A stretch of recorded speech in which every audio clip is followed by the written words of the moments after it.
Assalamu alaikum adab. I am Dr. Nizamuddin Qasmi. I am a sexual disorders and infertility specialist working here at Saira Healthcare and Hijama Center, Barabanki Uttar Pradesh. आज के इस video में हम बात करने वाले हैं ऐसे लोगों के बारे में कि जिनमें यूरिन इनकंटिनेंस का प्रॉब्लम होता है, जिसको हम लोग लॉस ऑफ ब्लैडर कंट्रोल के नाम से भी जानते हैं, या फिर उसको हम लोग यूरिन ड्रिबलिंग के नाम से भी जानते हैं। यूरिन अर्जेंसी होती है बहुत ज़्यादा, है ना, जिसको हम लोग यूनानी सिस्टम ऑफ मेडिसिन में तक़सीरुल बॉल या फिर सलसल बॉल के नाम से जानते हैं, है ना।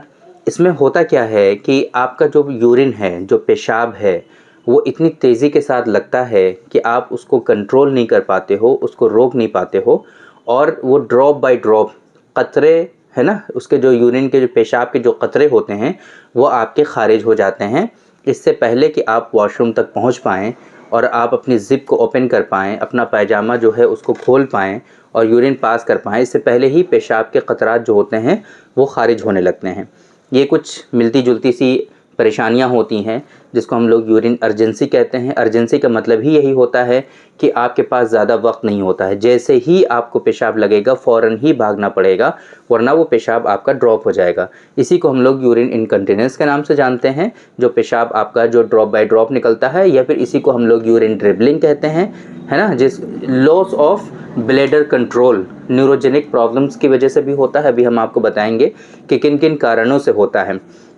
तो ये चीज़ आज की इस वीडियो में हम बात करने वाले हैं कि ये बेसिकली यूरिन ड्रिबलिंग जो है ये किन किन कारणों से किसी शख्स में होता है, और यूरिन ड्रिबलिंग जो है इसके सिम्टम्स क्या होते हैं, बेसिकली किस किस तरीके से किसी शख्स में यूरिन ड्रिबलिंग की परेशानी जो है वो होती है।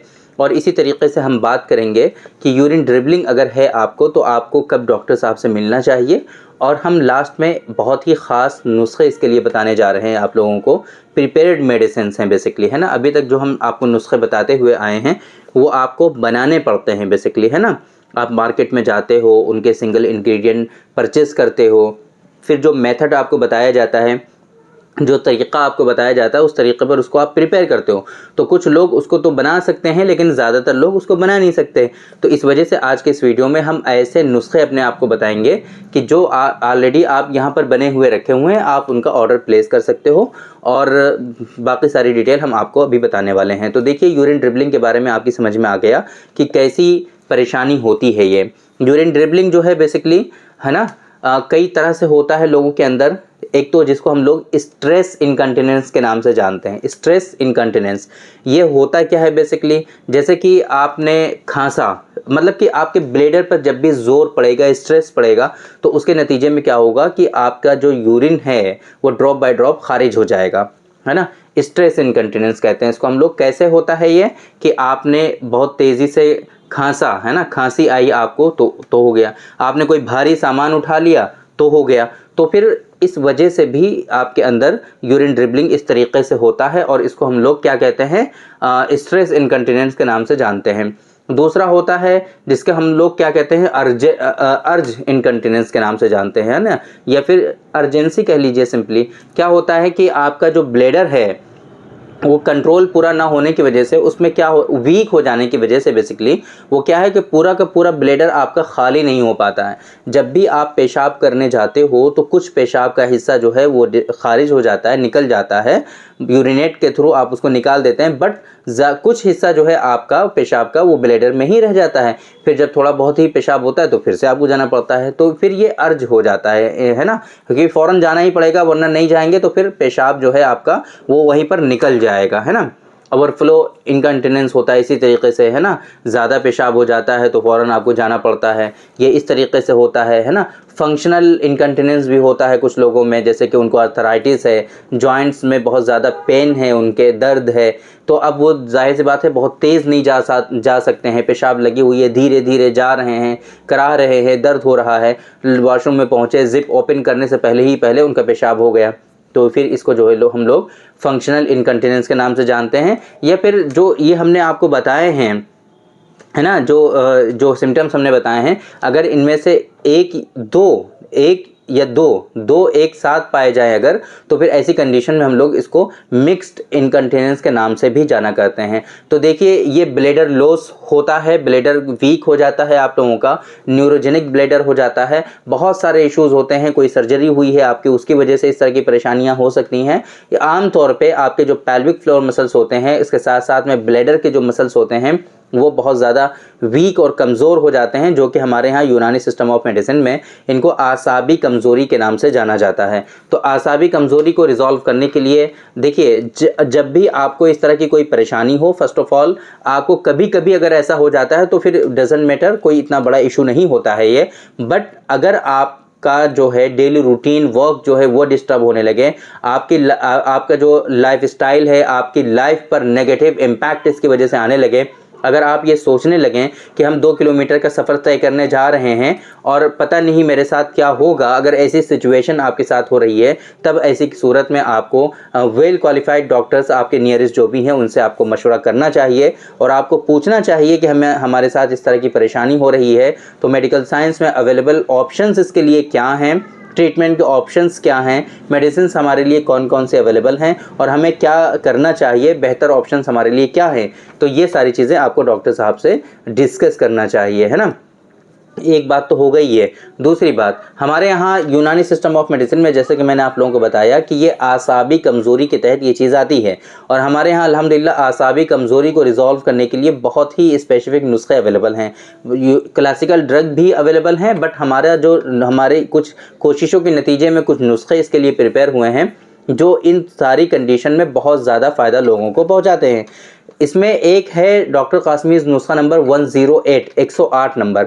लेकिन इसके साथ परेशानी यह है कि जो डायबिटिक पेशेंट हैं, क्योंकि ये डायबिटीज़ मेलाइटिस की वजह से भी लोगों में इस तरह की परेशानी होती है, जब आपके बॉडी में शुगर का लेवल बढ़ जाता है तो उसकी वजह से भी यूरिन अर्जेंसी, यूरिन फ्रीक्वेंसी का इशू होता है लोगों में। आप लोगों को पता है पेशाब बार बार आता है डायबिटिक पेशेंट में, तो फिर अब जाहिर सी बात है अगर हम उसको माजून देंगे, शुगर इंटेक उसके अंदर और ज़्यादा जाएगा तो परेशानी और ज़्यादा बढ़ेगी, उसका शुगर लेवल और ज़्यादा बढ़ जाएगा। तो ऐसी कंडीशन में माजून जो है हमारा नुस्खा नंबर 108 ये हम अपने पेशेंट को नहीं दे सकते हैं। लेकिन अगर कोई पेशेंट ऐसा है जो नॉन डायबिटिक है ना, उसको शुगर का लेवल नॉर्मल रहता है, उसकी कोई मेडिसिन डायबिटीज़ की नहीं चल रही है, तब ऐसी कंडीशन में सबसे बेस्ट जो नुस्खा है इस परेशानी के लिए वो है डॉक्टर कासमीज़ नुस्खा नंबर 108। डॉक्टर कासमीज़ नुस्खा नंबर 108। डिस्प्ले पे आपको नंबर हमारा शो हो रहा होगा 9452580944। अगर आपको कोई भी डाउट हो इससे रिलेटेड, आप डायरेक्टली हमारा अपॉइंटमेंट बुक करिए और हमसे कंसल्ट करिए अपनी परेशानी को लेकर के।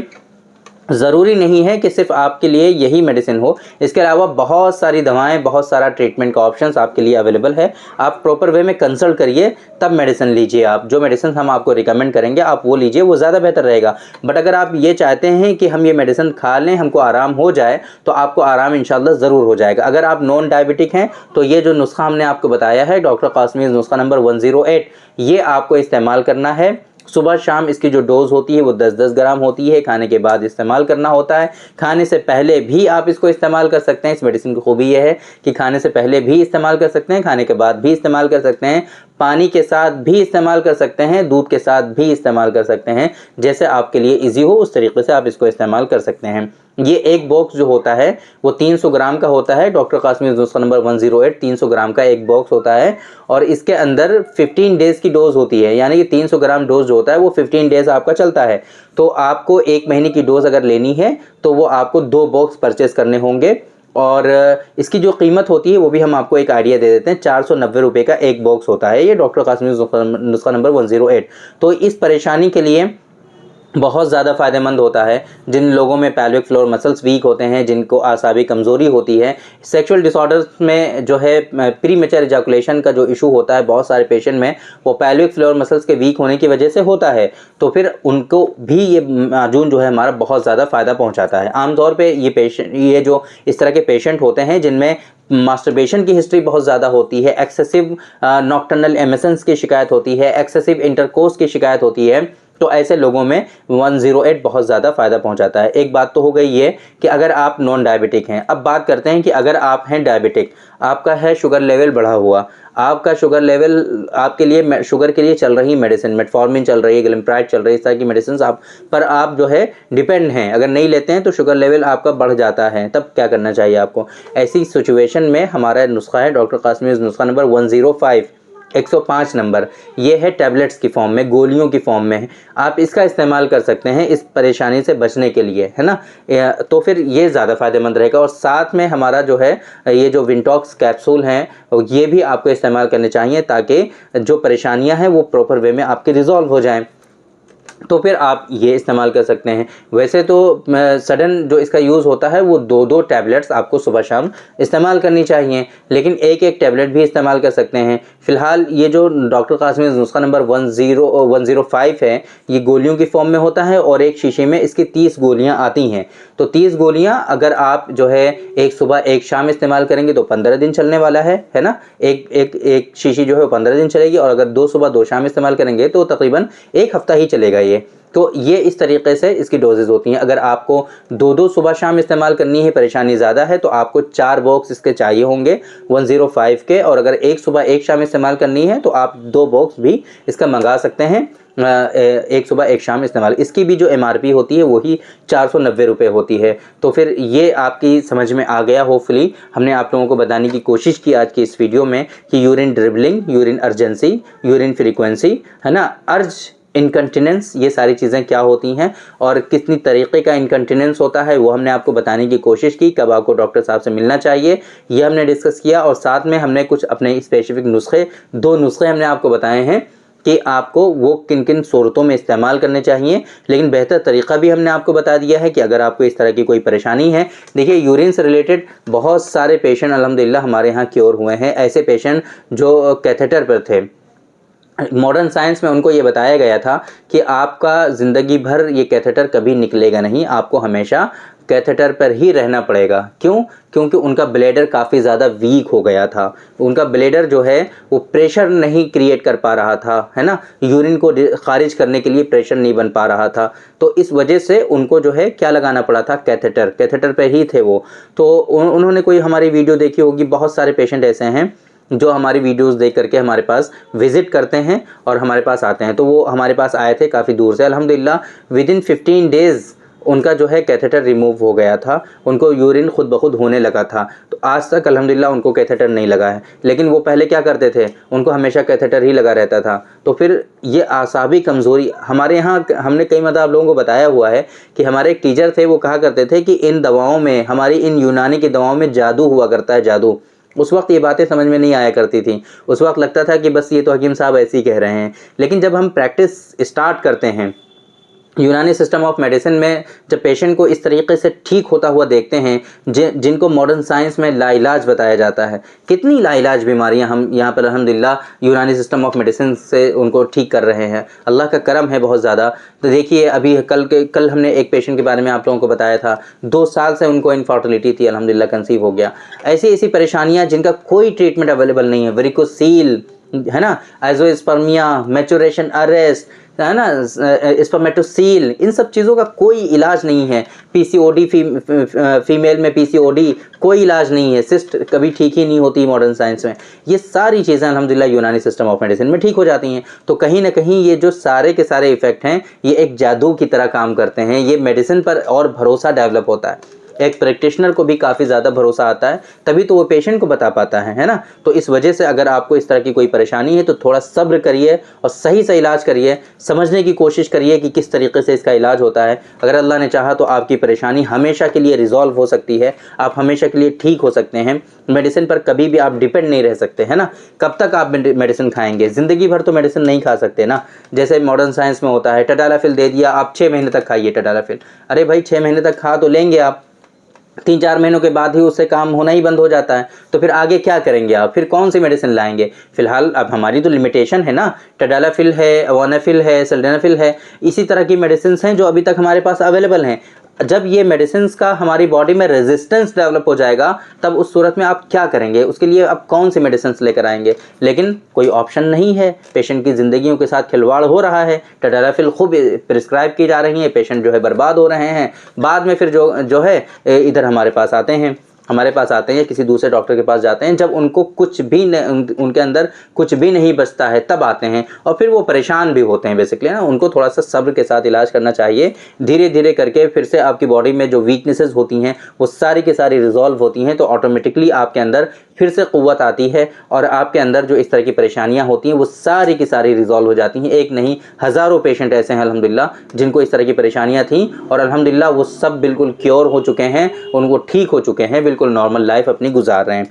तो अगर आपको इस तरह की कोई परेशानी है तो आप भी हमसे डायरेक्टली कंसल्ट कर सकते हैं, ऑनलाइन कंसल्ट कर सकते हैं। अगर आप हमसे दूर हैं या अगर आप हमारे आसपास हैं, बाराबंकी उत्तर प्रदेश में हम सिचुएटेड है, या हमारा सेंटर सायरा हेल्थ केयर, अगर हमारे आसपास आप हैं तो आप हम डायरेक्टली हमारे यहाँ विजिट कर सकते हैं और अपना ट्रीटमेंट करा सकते हैं। और अगर आप हमसे दूर हैं, दुनिया के किसी भी कोने में हो आप, पाकिस्तान और फिजी एक दो कंट्री को छोड़ करके जहाँ पर हमारी सर्विसेज अभी अवेलेबल नहीं है, इसके अलावा आप दुनिया में कहीं भी हैं, आप आसानी से हमारा ऑनलाइन कंसल्टेशन अवेल कर सकते हैं और मेडिसिन भी बाय कोरियर आप मंगा सकते हैं। पूरी दुनिया के लिए हमारी सर्विसेज अवेलेबल है अल्हम्दुलिल्लाह। तो अगर इस तरह की कोई परेशानी है तो एक मतलब ज़रूर कॉन्टैक्ट करिए। जो डिस्प्ले पे आपको नंबर शो हो रहा है, इस नंबर पर व्हाट्सअप भी है, तो व्हाट्सअप पर भी आप हमें कॉन्टैक्ट कर सकते हैं और डायरेक्टली कॉल करके भी जो अपॉइंटमेंट बुक करने का प्रोसेस है उसको फॉलो कर सकते हैं और डायरेक्टली आप हमसे कंसल्ट कर सकते हैं और प्रॉपर ट्रीटमेंट आप हमसे ले सकते हैं। तो उम्मीद करते हैं कि आज के इस वीडियो में जो हमने बताने की कोशिश की, यूरिन इनकंटिनेंस के बारे में, यूरिन अर्जेंसी के बारे में, टाइप्स ऑफ जो है इनकंटिनेंस के बारे में, वो सारी चीज़ें आपकी समझ में आई होंगी और आप लोगों को आज की इस वीडियो से फ़ायदा हुआ होगा। तो थैंक यू वेरी मच, बहुत बहुत शुक्रिया आपका। आज की इस वीडियो में इतना ही। इंशाअल्लाह कल फिर मुलाकात होगी आपसे एक दूसरी वीडियो में, हम डिस्कस करेंगे आपसे एक दूसरे टॉपिक पर। तब तक के लिए आप हमें इजाज़त दीजिए। अस्सलामु अलैकुम।